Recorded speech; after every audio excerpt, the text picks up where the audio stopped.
The morning sun cast long shadows across the dusty Arizona landscape when Maria Windcatcher first saw the old rancher stumbling through the desert.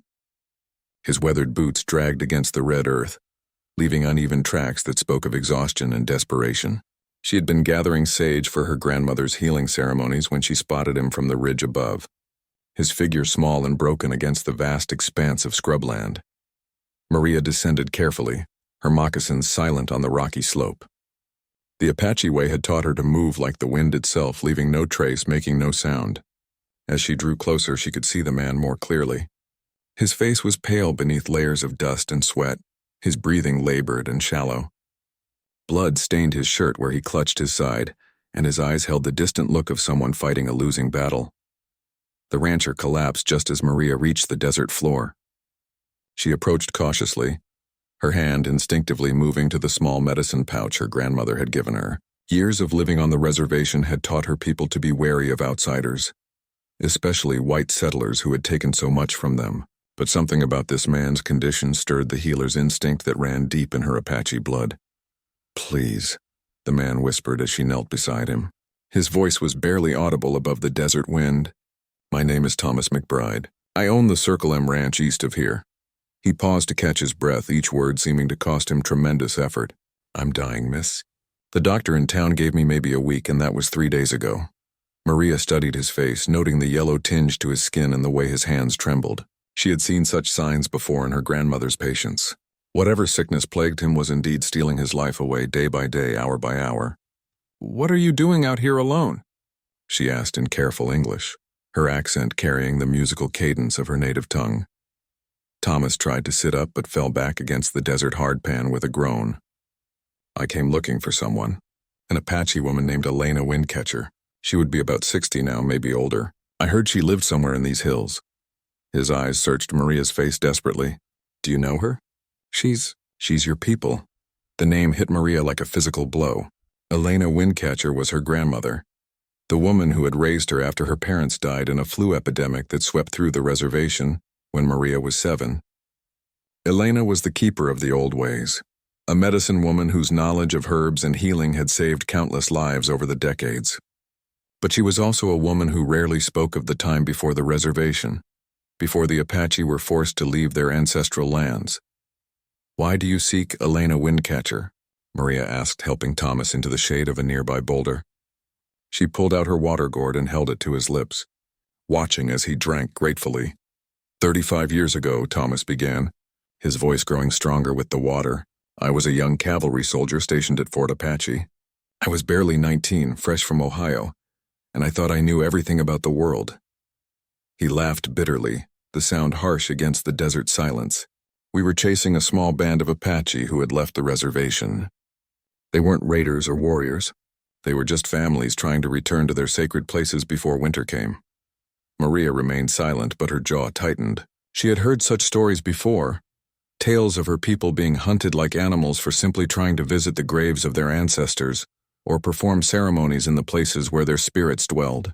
These stories were part of the painful history that lived in every Apache heart. "We caught up with them at a place called Weeping Rock," Thomas continued, his eyes distant with memory. "There were maybe 15 people, mostly women, children, and elders. They weren't armed for war. They just wanted to be left alone." His voice broke slightly. "My commanding officer, Captain Morrison, he ordered us to bring them back by any means necessary. When the Apache refused to surrender, he told us to start shooting." The wind seemed to still around them as Thomas spoke, as if the desert itself was listening to his confession. Maria felt a chill run down her spine despite the growing heat of the day. She had heard whispers of such massacres, but rarely from the lips of those who had been there. "I was young and scared and trained to follow orders," Thomas said, tears now flowing freely down his weathered cheeks. "But when I saw that young woman trying to shield her baby from the bullets, something inside me broke. Her name was Elena. She couldn't have been more than 25 then, with the most beautiful eyes I'd ever seen. They held no hatred even as death surrounded her, just sorrow, deep, endless sorrow." Maria's breath caught in her throat. Her grandmother had indeed lost a child many years ago, a daughter who would have been Maria's aunt. Elena had never spoken of how the child died, always saying only that she had been taken by the violence of those terrible times. I couldn't do it, Thomas whispered. I couldn't shoot at innocent people, at children, at that brave woman holding her baby. So I aimed high over their heads. But Morrison saw what I was doing. He struck me with his pistol and took aim at Elena himself. The rancher's whole body was shaking now. Whether from illness or emotion, Maria couldn't tell. She found herself leaning closer, hanging on every word despite the pain they brought. That's when something impossible happened, Thomas said, his voice dropping to barely a whisper. Elena looked directly at me, even with bullets flying around her, and she spoke. I couldn't understand the words, but somehow I knew what she was saying. She was asking me to save her baby, to take the child away from that place of death. Maria felt her world tilting on its axis. The story Thomas was telling connected to fragments of family history she had never fully understood, pieces of her grandmother's past that had always remained shrouded in mystery and pain. I don't know how I did it, Thomas continued. Maybe it was luck, maybe it was something else entirely. But I managed to reach Elena just as Morrison's bullet found her. She was dying, but she still had strength enough to place her baby in my arms. Take her to safety, she whispered in English. Let her live free. Those were the last words she spoke before the light left her eyes. The desert wind picked up, sending dust devils dancing across the landscape. Maria sat in stunned silence, trying to process what she was hearing. If Thomas spoke the truth, then her entire understanding of her family's history was about to change forever. Thomas struggled to continue his story, each word seeming to drain more of his remaining strength. Maria helped him drink more water, her mind reeling from what she had already heard. The baby Elena had given to this dying man, could it have been her own mother? The timeline seemed to match, and it would explain so many mysteries about her family's past. What happened to the baby? Maria asked, though part of her feared the answer. Thomas smiled sadly, the first genuine expression of warmth she had seen cross his weathered features. I named her Sarah McBride. I told everyone she was the daughter of my cousin who died in childbirth back in Ohio. In those days, with communication so poor between territories, no one questioned it. I raised her as my own. The words hit Maria like a thunderbolt. Sarah McBride. Her mother's name had been Sarah, though Maria had always known her by her Apache name. Bright Dawn. When her mother married Maria's father, she had taken the Apache name and seemed to leave her past behind completely. Now Maria understood why her mother had sometimes seemed caught between two worlds, why she had spoken English so perfectly, why she had known things about white customs that other Apache women did not. Sarah grew up to be the most beautiful woman in 3 counties. Thomas continued, his eyes brightening with the memory. She had her birth mother's grace and intelligence, but also a strength that came from being raised between two worlds. I told her the truth about her heritage when she turned 18. I thought she deserved to know who she really was. How did she react? Maria asked, though she could barely speak around the tightness in her throat. At first, she was angry, confused. She felt like her entire life had been built on a lie. Thomas coughed violently, specks of blood appearing on his lips. But then she became determined to learn about her Apache heritage. She would disappear for days at a time, and I knew she was seeking out her people, trying to understand the culture that was her birthright. Maria remembered her mother's frequent absences during her childhood, trips that Sarah would explain vaguely as visits to distant relatives. Now those mysterious journeys made perfect sense. Her mother had been discovering her true identity, learning the ways of the Apache while still maintaining her life in the white world. Did she ever find Elena? Maria asked, her voice barely above a whisper. Thomas nodded slowly. Eventually, yes. It took her almost 2 years, but she finally located Elena on the reservation. I'll never forget the day she came home from that first meeting. She was crying, but they were tears of joy. She had found her grandmother. The pieces of the puzzle were falling into place for Maria now. Her grandmother, Elena, had indeed been young during the Indian Wars, and she had lost a daughter. But that daughter had survived, had been raised by the very soldier who had tried to save her birth mother, the daughter who became Maria's mother, creating a bridge between two worlds that had seemed forever separated by violence and misunderstanding. Elena never told me, Maria said, more to herself than to Thomas.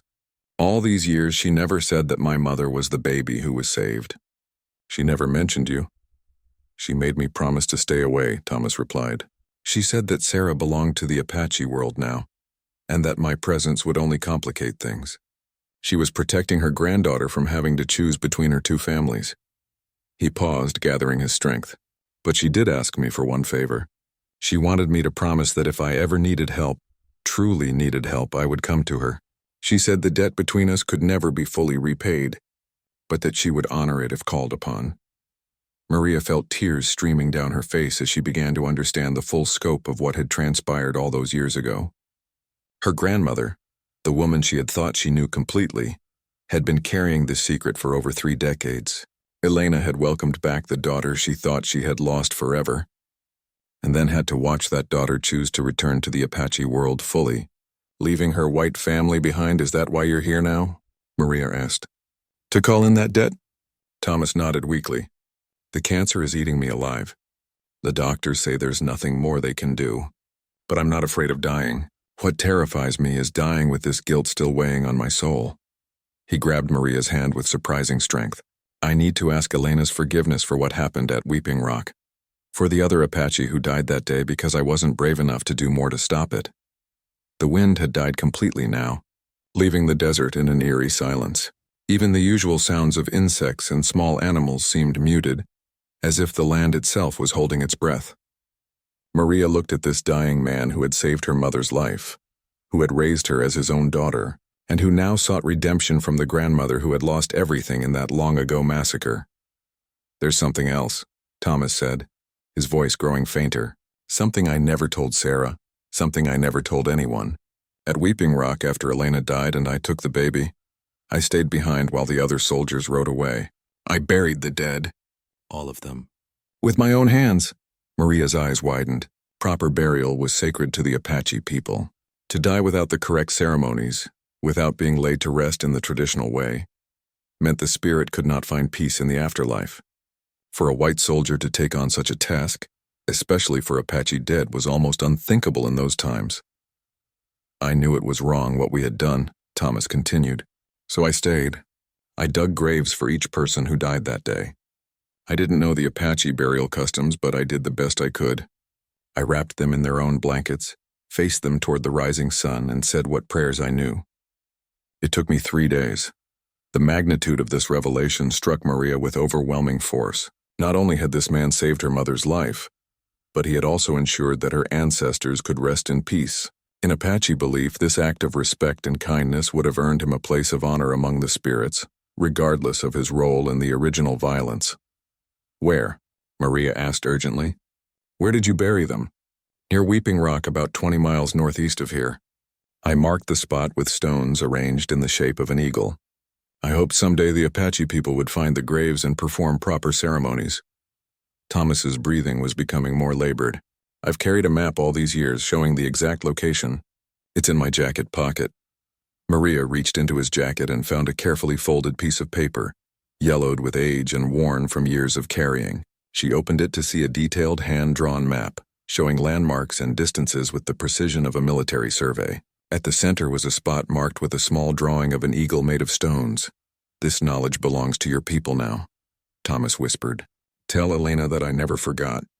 Tell her that not a day has passed in 35 years that I haven't thought about what happened at Weeping Rock, about her daughter, about all the lives that were lost.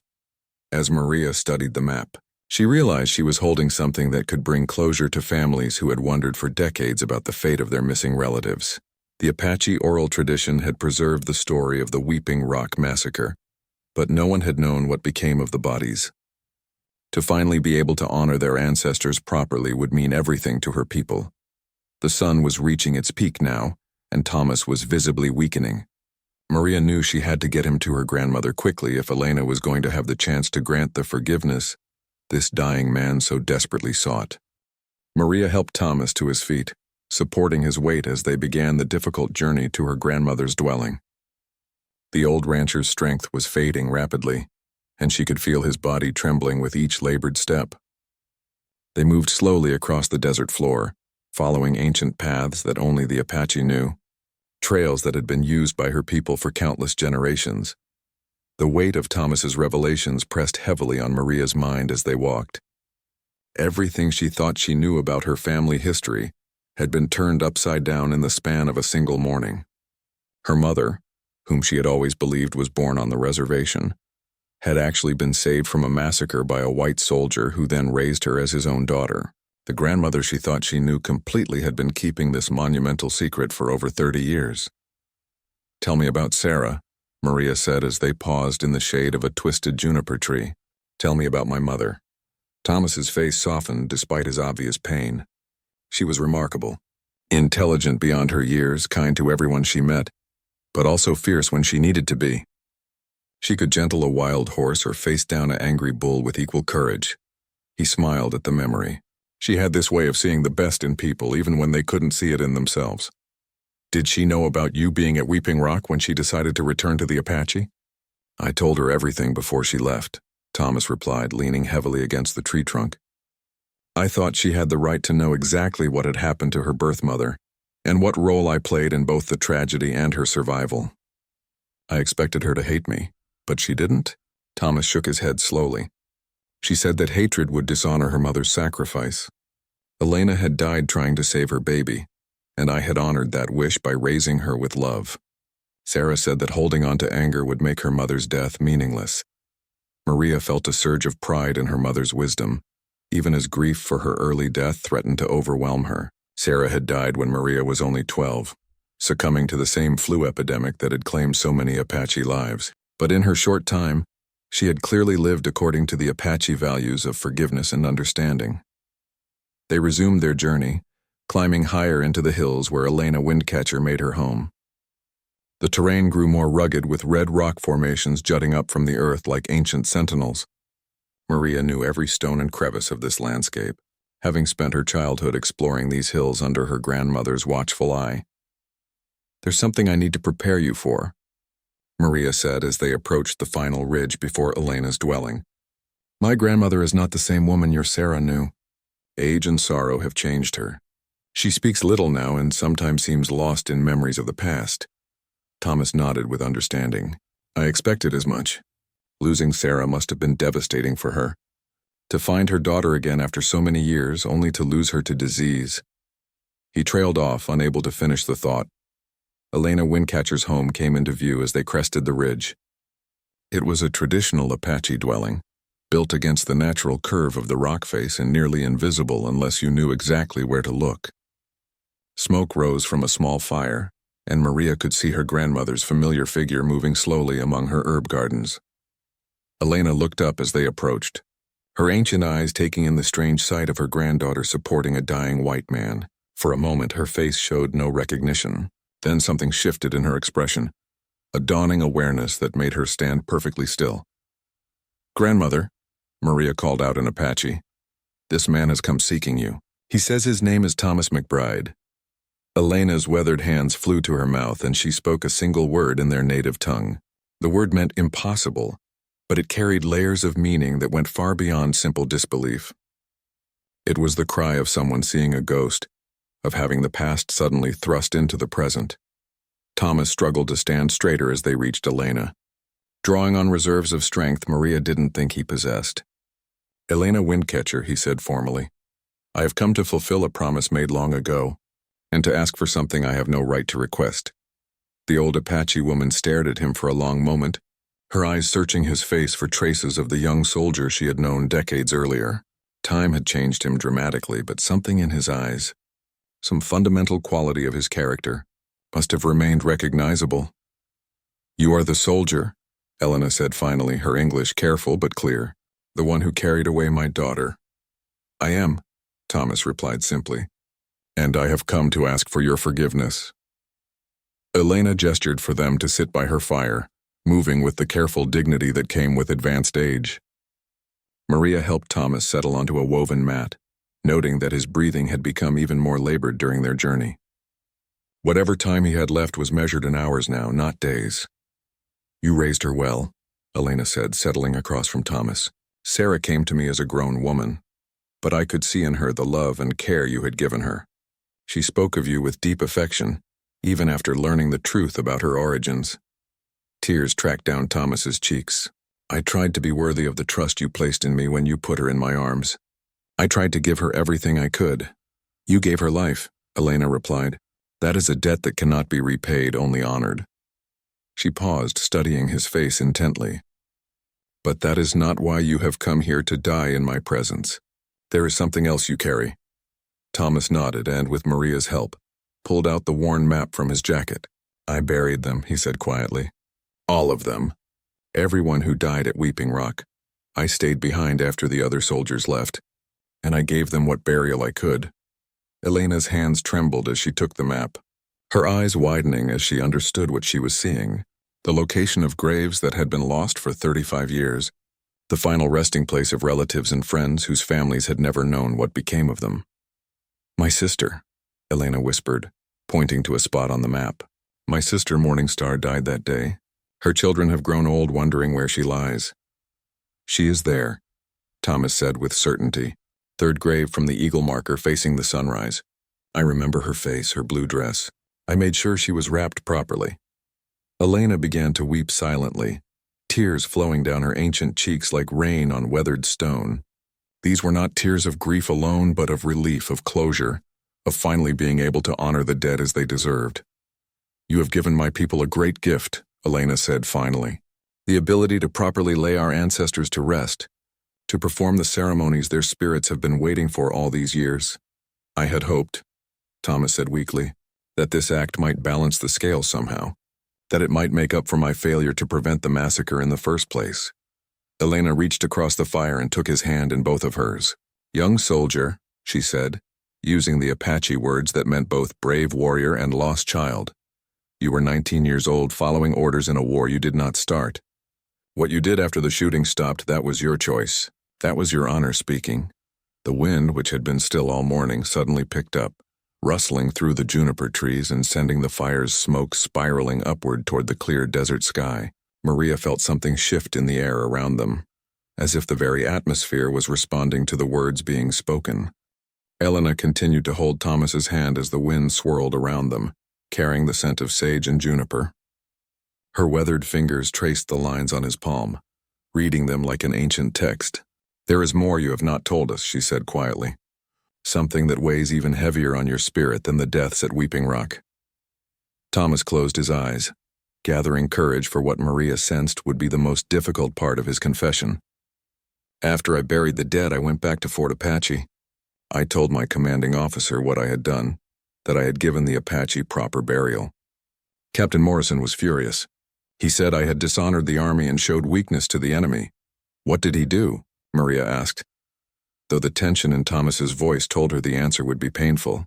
"He had me court-martialed for disobeying orders and showing sympathy to hostile Indians. I was stripped of my rank and sentenced to military prison for 6 months. Thomas's voice grew bitter, but that wasn't the worst of it. Morrison made sure word spread among the other soldiers about what I had done. They called me an Indian lover, a traitor to my own race." Elena's grip on his hand tightened. "And yet you never regretted it." "Never," Thomas said firmly. "Not for a single day. But the shame followed me even after I left the army. When I started my ranch, people in town knew my history. They knew I had been disciplined for sympathizing with the Apache. It affected my business, my social standing, everything." Maria began to understand the true cost of Thomas's act of compassion. In the hostile environment of Arizona Territory in the 1890s, showing respect for Apache dead had marked him as an outsider among his own people. He had sacrificed his military career and social acceptance to honor the humanity of those who had been killed. "Is that why you never married?" Maria asked gently. Thomas smiled sadly. "I tried once. There was a school teacher from back east, a wonderful woman named Catherine, but when she learned about my past, about what I had done at Weeping Rock, she couldn't understand it. She said it showed poor judgment and divided loyalties." He paused, the memory clearly still painful after all these years. "She broke our engagement and left town within a month." Elena released his hand and reached for a small leather pouch that hung around her neck. From it, she withdrew what appeared to be a piece of turquoise carved into the shape of a bird. "This belonged to my daughter, Sarah's birth mother. I have carried it for 35 years, waiting for the right moment to honor her memory." She placed the carved bird in Thomas's palm, closing his fingers around it. "You have lived a life of loneliness because you chose honor over acceptance.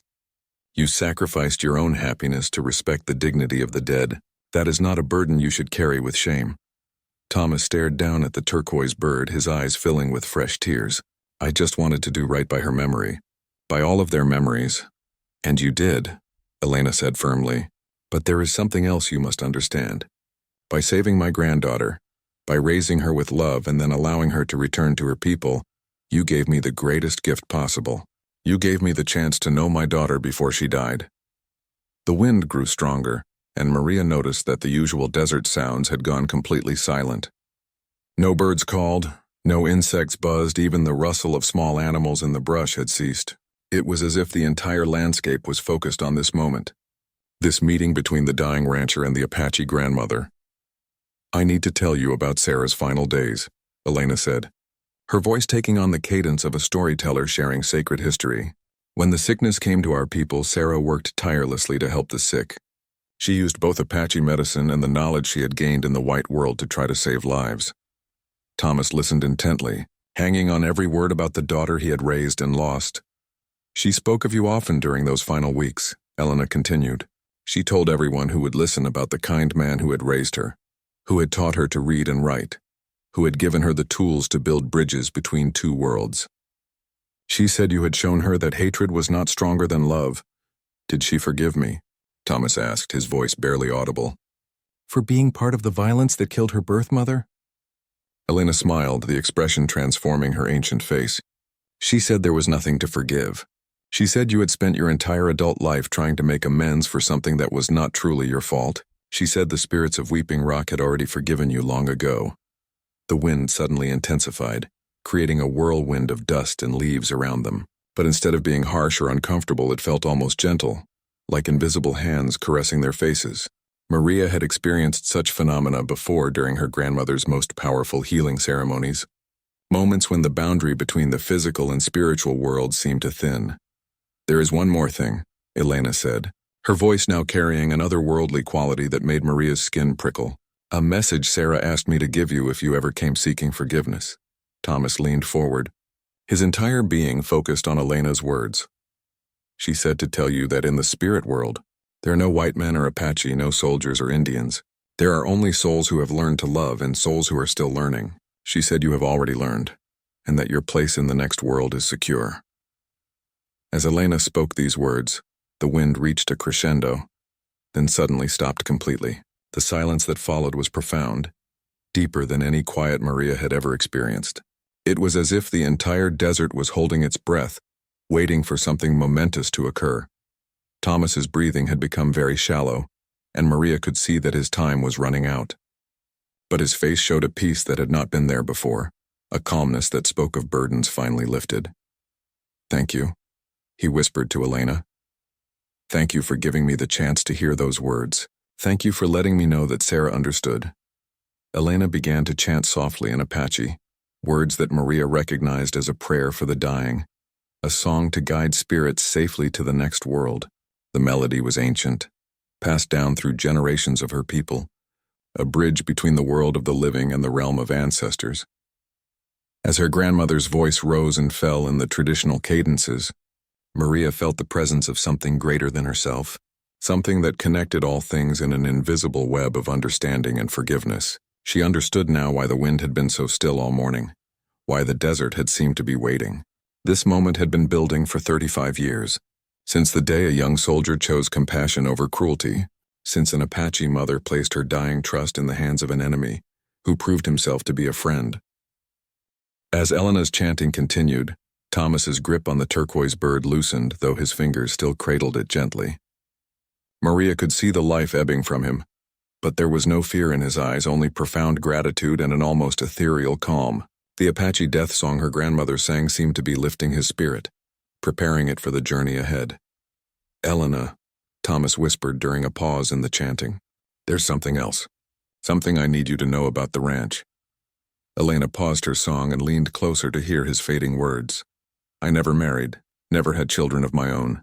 The Circle M ranch, all 20,000 acres, the cattle, the buildings, everything. I've left it all to Sarah's daughter. His eyes found Maria's face. I've left it all to you. Maria felt as if the ground had shifted beneath her. What? I don't understand. You don't even know me.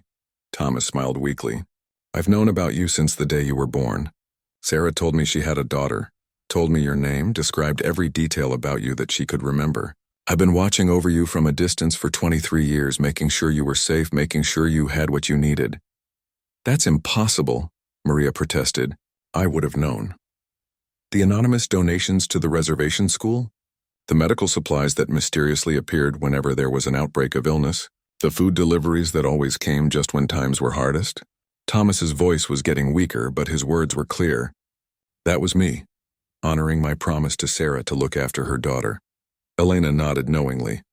"I always wondered where those gifts came from. They arrived like answers to prayers, always exactly when we needed them most." Maria's mind reeled as she tried to process this revelation. All her life, she had thought the reservation survived solely through government assistance and the generosity of neighboring Apache communities. She had never imagined that a white rancher was secretly helping them, honoring a connection forged in tragedy and maintained through love. "The legal papers are in my desk at the ranch," Thomas continued. "My lawyer in town, James Patterson, has all the documentation. The will has been updated every year for the past decade, making sure everything would go to you when I died." "But why?" Maria asked, tears streaming down her face. "Why would you give your life's work to someone you've never met?" "Because you're Sarah's daughter," Thomas replied simply. "Because your blood carries the legacy of two women who changed my life forever. Because this land was Apache territory long before it was a cattle ranch, and it should return to Apache hands." Elena reached out and touched Maria's shoulder. "He is giving you the power to heal old wounds, granddaughter. With this gift, you can help both our people and his people learn to live together in peace." The wind began to stir again, but differently than before. This time it felt purposeful, as if it were carrying messages between the living and the dead. Maria could almost sense other presences gathering around them, invisible witnesses to this moment of redemption and reconciliation. "There's more," Thomas said, his voice now barely audible. "Hidden in the ranch house behind the stone fireplace, there's a metal box. Inside are letters Sarah wrote to you before she died. Letters she asked me to save for when you came of age. She knew she was dying, and she wanted to leave you words of guidance and love." Maria's heart nearly stopped. Letters from her mother written specifically for her, waiting all these years for this moment. The thought of finally hearing her mother's voice again, even through written words, was almost too overwhelming to bear. She also left you her Apache name, the one Elena gave her when she returned to the people. She wanted you to know that you carry the strength of both worlds within you, that you can build bridges others cannot cross. Elena's chanting resumed, but now it seemed different, more joyful than mournful. It was a song of celebration, of circles completing themselves, of destinies fulfilled. The melody seemed to call forth memories of all the generations who had walked this land, Apache and white alike. All the stories of conflict and cooperation that had shaped this harsh but beautiful country. Thomas's breathing became even more labored, and Maria could see that his time was measured in minutes now.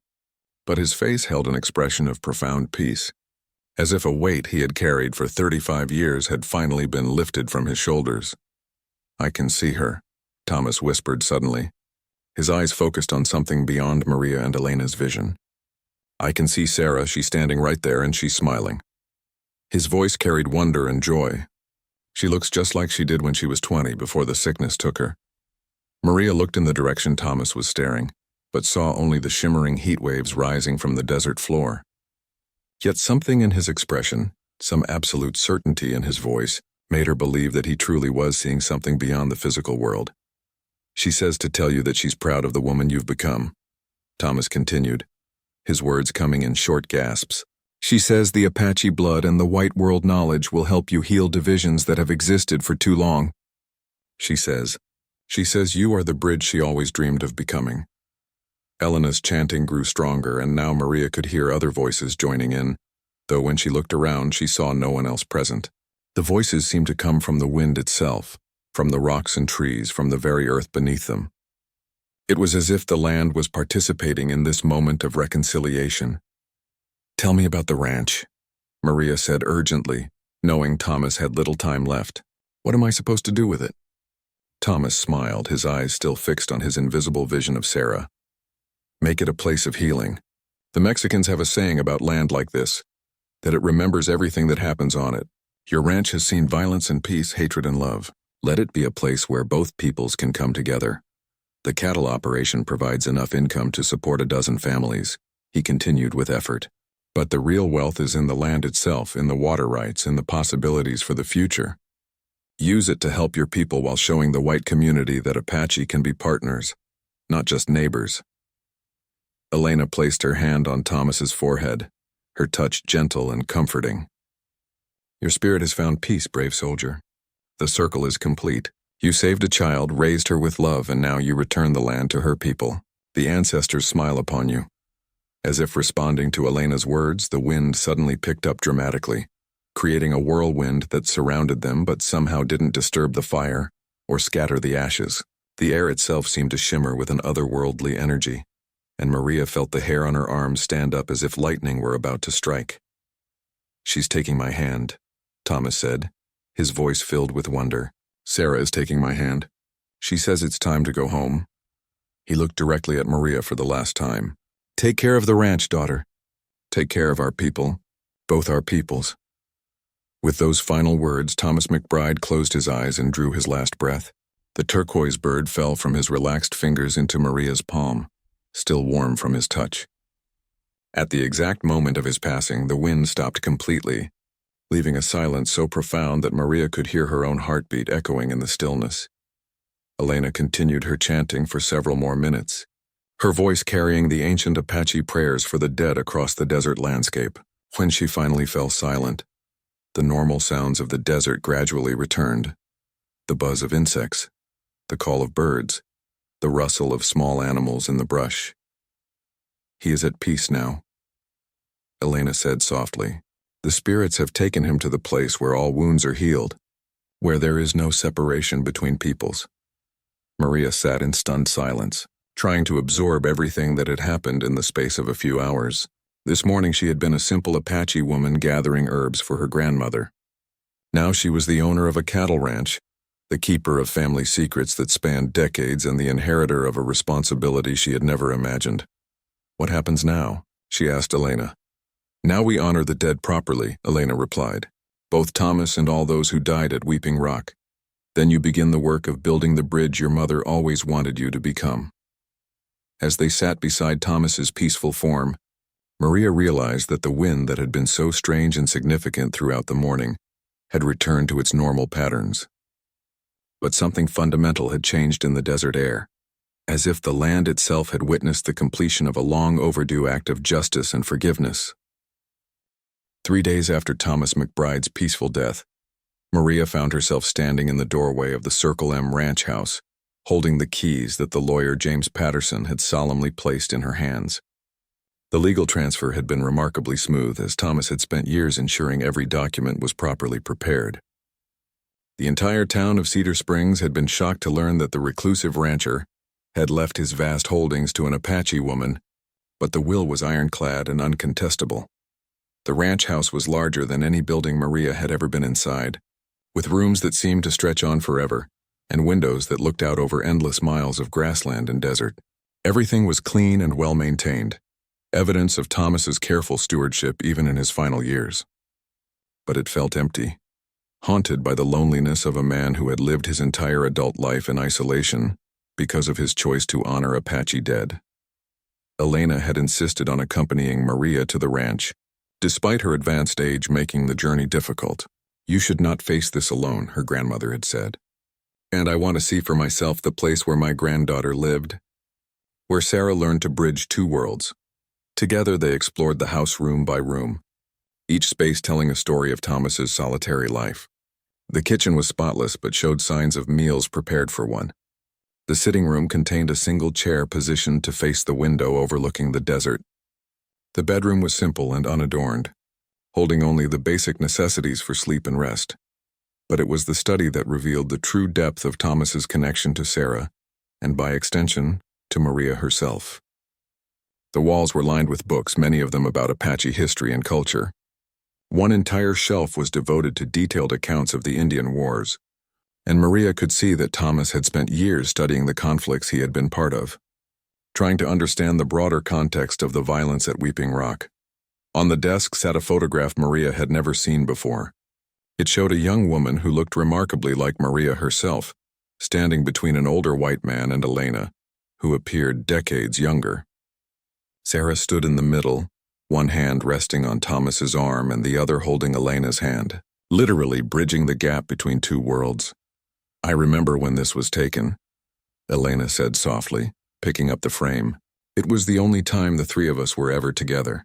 Sarah insisted on it, said someday it would be important for you to see.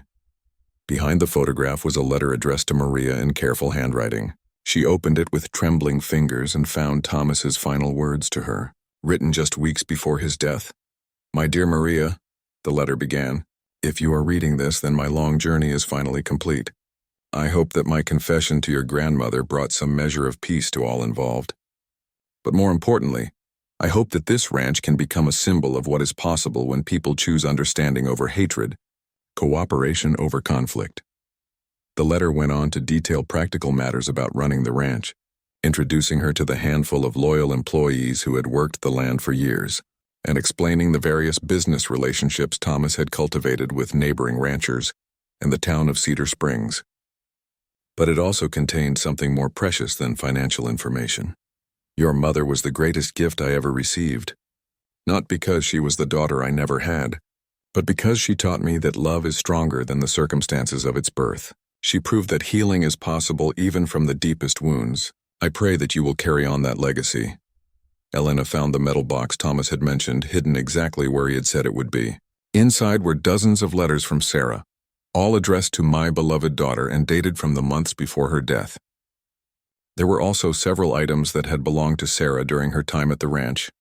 A silver locket with tiny photographs of both Thomas and Elena inside, a pair of riding gloves worn smooth from use, and a journal filled with her thoughts about bridging the gap between Apache and white communities. As Maria read her mother's letters that evening by lamplight, she began to understand the full scope of the responsibility she had inherited. Sarah had envisioned using the ranch as a meeting place, somewhere both communities could come together for trade, for learning, for the slow work of building trust. She had dreamed of Apache children learning to read and write alongside white children, of sharing traditional knowledge about the land and its resources, of proving that cooperation was more profitable than conflict. She was ahead of her time, Elena observed, reading over Maria's shoulder. But perhaps now the time has come for her vision to become reality. The next morning, Maria rode out across the ranch with Elena and the foreman, a weathered cowboy named Jake Morrison who had worked for Thomas for over 15 years. Jake was Captain Morrison's son, a fact that created an almost unbelievable symmetry to the entire situation. Unlike his father, however, Jake had always respected Thomas's choices and had never questioned his employer's occasional mysterious generosity toward the Apache community. "Your boss was a good man," Maria told Jake as they surveyed the sprawling herds of cattle. "I hope you'll stay on and help me learn to run this operation." Jake nodded seriously. "Mr. McBride talked about you for years, miss. He always said someday you'd come home to claim what was rightfully yours. He made me promise to teach you everything I know about ranching." As they rode, Jake explained the seasonal rhythms of the cattle business, the relationships with buyers and suppliers, the delicate balance of managing water rights in the desert environment. But Maria found herself thinking beyond the immediate concerns of running a ranch. She was beginning to see possibilities her mother had only dreamed of, ways to use this land and its resources to benefit both communities while honoring the memory of all who had suffered and died. That afternoon, they rode to the location marked on Thomas's map.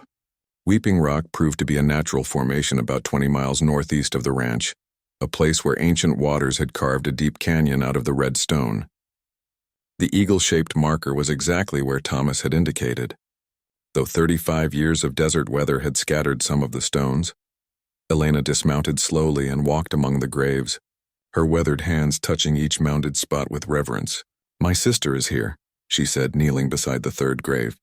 "Morning Star, who sang the most beautiful songs, who could make children laugh even in the darkest times." They spent the rest of the day restoring the grave markers and performing the traditional Apache ceremonies that had been denied to these dead for over 3 decades. Elena chanted the ancient prayers while Maria gathered sage and juniper for the sacred fire. As the smoke rose toward the endless desert sky, both women felt the presence of the ancestors, finally at peace after their long wait for proper honors. "They can rest now," Elena said as the ceremonies concluded. "And so can Thomas.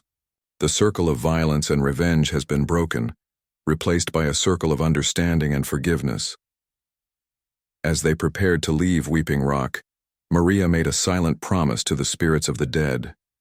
She would use the ranch and its resources not just to honor their memory, but to ensure that the hatred and misunderstanding that had led to their deaths would never again divide the communities they had belonged to.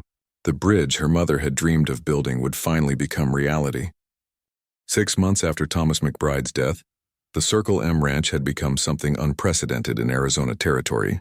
What had once been a lonely outpost, run by a reclusive white rancher, was now a thriving community center that brought together Apache and white settlers in ways that would have seemed impossible just a year earlier. Maria had moved carefully and deliberately in implementing her vision.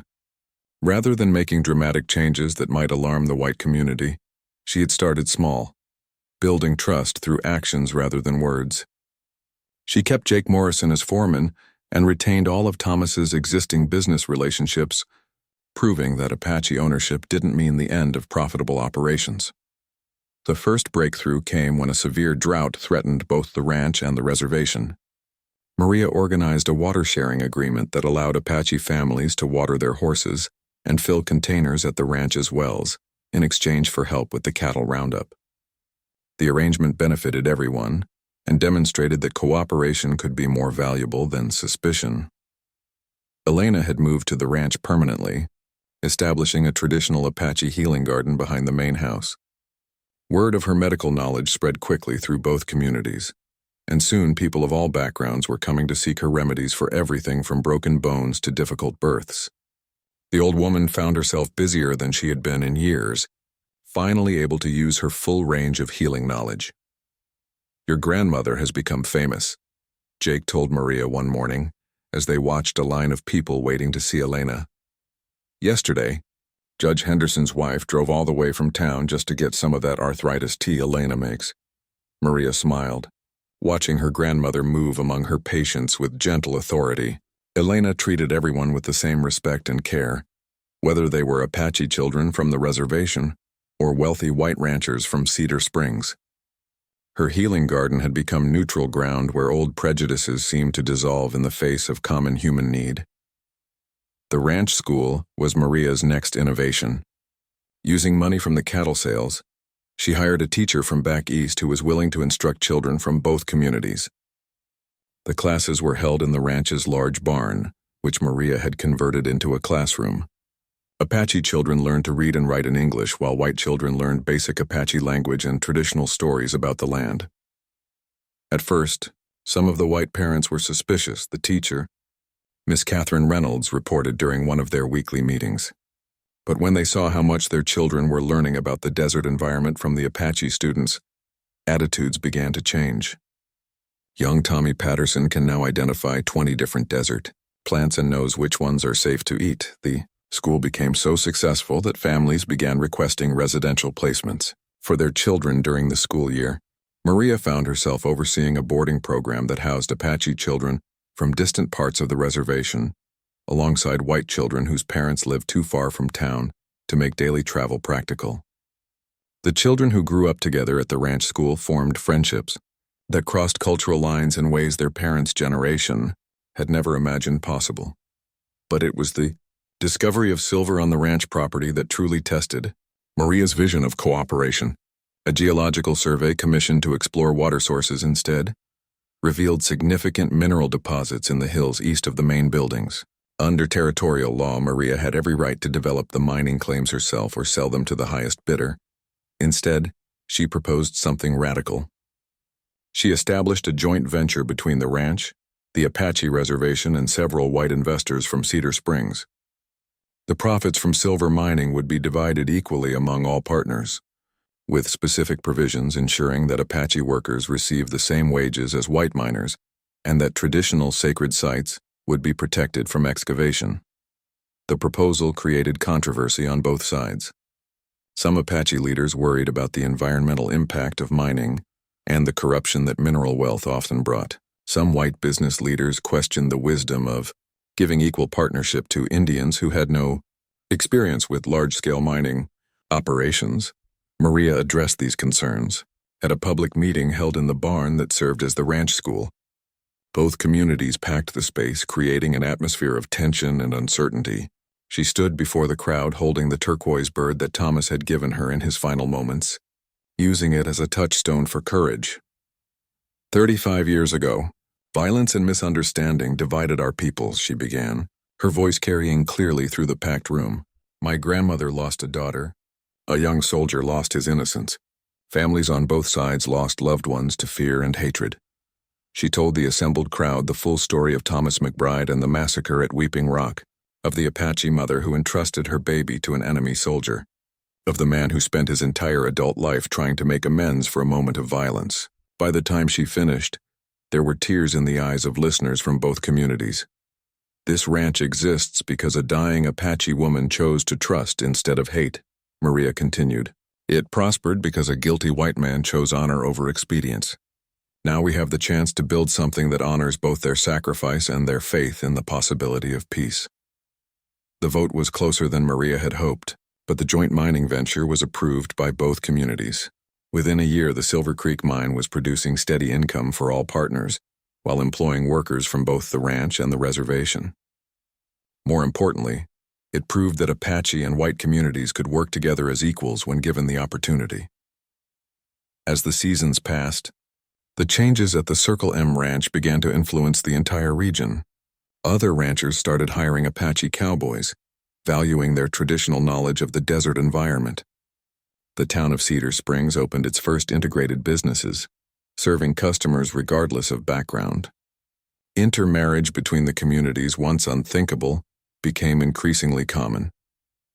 Elena lived to see her 100th birthday, celebrated by the largest gathering in the ranch's history. People came from hundreds of miles away to honor the woman who had become known throughout Arizona territory as the Grandmother of Peace. In her final months, she told Maria that she could die content, knowing that the circle of violence that had claimed so many lives had been permanently broken. Your mother's dream has come true, Elena said on her deathbed, surrounded by family and friends from both communities. You built the bridge she could only imagine. Maria inherited more than just her grandmother's healing knowledge when Elena passed. She inherited the responsibility of maintaining the delicate balance of cooperation and respect that had taken years to establish. But she also inherited the satisfaction of knowing that her family's painful history had been transformed into a source of healing and hope. Years later, when historians wrote about the peaceful integration of Apache and white communities in Arizona territory, they would point to the Circle M Ranch as the place where everything changed. They would tell the story of an Apache woman who inherited a cattle ranch from the white soldier who had saved her mother's life, and how she used that inheritance to heal wounds that had festered for generations. But Maria knew the real story was simpler and more profound than any historical account could capture. It was the story of what became possible when people chose forgiveness over revenge, when they honored the dignity of their enemy's humanity, when they believed that love could indeed be stronger than the circumstances of its birth. On quiet evenings, when the desert wind whispered through the juniper trees around the ranch house, Maria would sometimes feel the presence of those who had made her life possible. Thomas McBride, who chose honor over acceptance, her mother Sarah, who built bridges between worlds, her grandmother Elena, who granted a dying man's wish and in doing so, stilled the winds of hatred forever. The last words Thomas had spoken before his death proved prophetic. The ranch had become a place of healing where both peoples learned to live together in peace. The land that had once witnessed violence and separation now stood as proof that understanding and cooperation were not only possible, but profitable for everyone involved. And in the growing cemetery behind the ranch house, where Apache and white graves stood side by side under the endless desert sky, the wind that had once carried the cries of the dying now whispered songs of hope and reconciliation, ensuring that future generations would inherit peace instead of the bitter legacy of war.